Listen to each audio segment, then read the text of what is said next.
This particular case, narinig mo kanina, nagsalita ang aming speaker. Sabi niya, let us strengthen the institution that uphold our democracy. Pero po, doon sa ginawa po ninyo, did you strengthen the foundation and the independence, the authority of the COA as enshrined in the Constitution? Mr. Chair, dun po sa compliance po namin, we emphasized on the confidentiality of the information. So kami din po, hindi rin po namin in-expect that it would be released. Seems this is always public. Ikaw naman. How can you say na hindi mo alam? Sa inyo po kasi confidential. Iba po yung modality nyo because this is audit. Pero once na binigay mo dito, the House of Representatives and all the committees will conduct and undertake meetings publicly. Wala po kaming private meetings. So pag sinabi mong hindi na compromise, opinion mo yun eh. Opinion mo. You are not in a position to tell us na hindi na compromise. Only time will tell. The go signal was from the chairperson.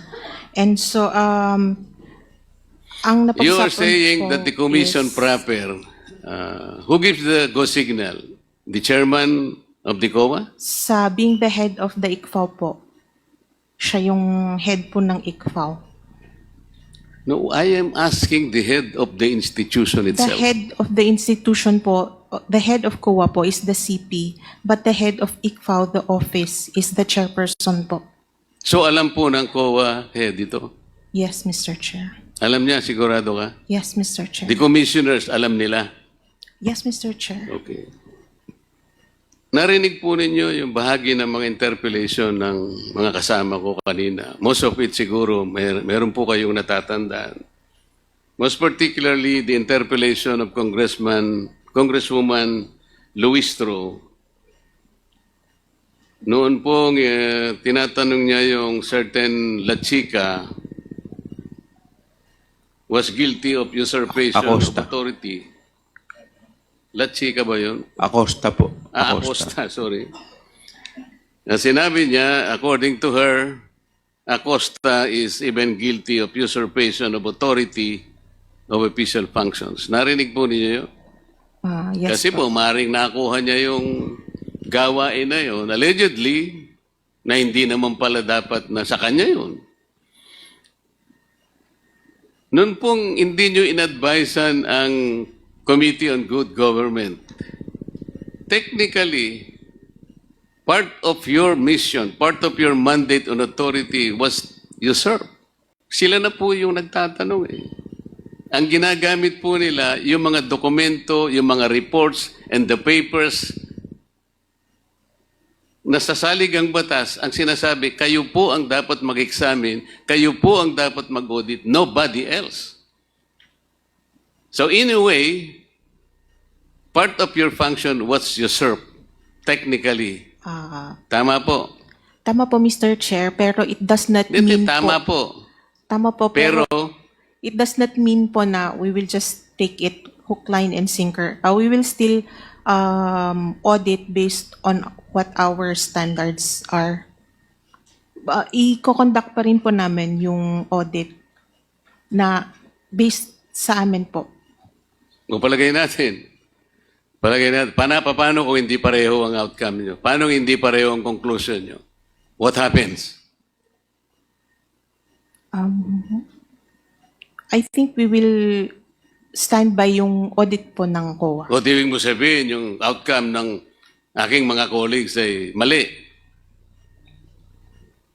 Ang sinasabi ko kasi pwedeng hindi kayo magtugma eh. Because your procedure is different. The manner of questioning probably is not even personal. Passive ang sa inyo, active sila. Yes, Mr. Chair. On that part, we will still use our expertise Kaya nga, on our You will audit. still rely on your expertise because you are the expert. Kayo ang nakakalam ng comprehensive program and plan. Kayo ang expert sa inyong mga fields. And the members of this committee, hindi sila expert. Yan ang ibig mo sabihin. Yes, Mr. Chair. Kayo ang expert, sila hindi expert. Tama? Kaya pwedeng Iba naman po ang sa Kaya nga yun ang Congress, sinasabi ko Mr. sa iyo Chair. magkakaroon sigurado kayo ng pagkakaiba ng resulta. What happens then? What will happen to the integrity of the Commission on Audit? Sir, eventually, if ever man na mapunta po ito sa CP and then mapunta sa courts, even the courts can reverse COA po. Ang iniiwasan po kasi natin ay yung magkaiba po ng outcome. Pareho po yung ginamit. Ang mga papeles, ang mga report, lahat po ng dokumentong nakita naming inisa-isa at binusisi ng mga kasama ko are the same. Pero mag-iiba po kayo ng outcome. Mr. Chair, I believe ang outcome po from Congress is legislation, while ang sa amin po is yung result of audit po. Indicated your authority by giving to this committee the very basis of your audit because they were made public. No, Mr. Chair. Why do you think that your answer? Pero pinamigay po ninyo part of your function. That is the point. I believe that the function of the Congress Do not here say, I believe. is as We are oversight. after facts here. We are not after what you believe and we're not after your opinion. Ang pinag-uusapan natin are factual issues. Okay?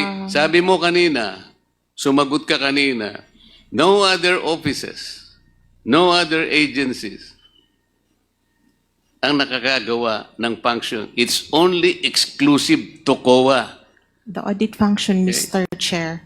We just simply recognize the authority of the Congress.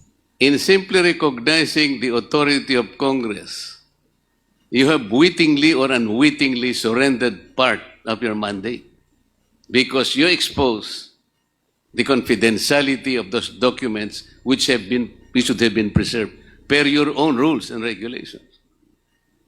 Am I correct? No, Mr. Chair, we have not surrendered our mandate. How do you know that you have not surrendered?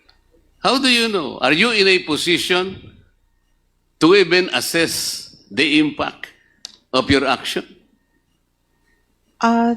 It is still the COA that is performing the audit. The Congress is doing a different thing. They're not auditing the funds. What are they doing? In legislating. What? Legislating po. I believe we are all here because You've this been hearing sitting is here for in several aid- hours. Did is in aid for you know the legislative kind of legislation that are supposed to be coming up? Meron ba silang sinabi sa iyo na meron na kaming legislation in mind? Meron bang lumitaw? Kanina pa tayo rito. Ako, alas 10 ng umaga, nandito ako. Did you have an idea as to what legislation are coming up? For example, For example, meron bang legislation na baka sakaling nagle-legislate sila, later natuturuan kayo kung paano ang pag-audit? no po, for example, yung SAGAA sa budget on confidential funds. That will become subject of future legislation. Why are you the one articulating that? You are not a member of Congress. Yan ang That sinasabi is ko why- kanina pa eh. That is why Kanina nga ko po, pa sinasabi, what you are saying, opinion mo eh. that is I why am po trying to emphasize to you kung ano yung impact. That is Nung, why baka mapagalitan ka ng chair. Ang pinag-uusapan natin dito, seryosong bagay. Uulitin ko sa'yo, the mandate to audit, the mandate to examine, the authority belongs only to COA. While the terminology is different, pero the basis of your audit and the basis of the investigation of this committee are one and the same. Yun ang sinasabi ko sa'yo. Did you not compromise the integrity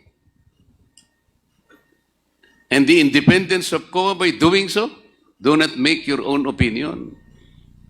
I will probably accept an answer na siguro balikan mo yung commission kung tama yung ginawa ninyo.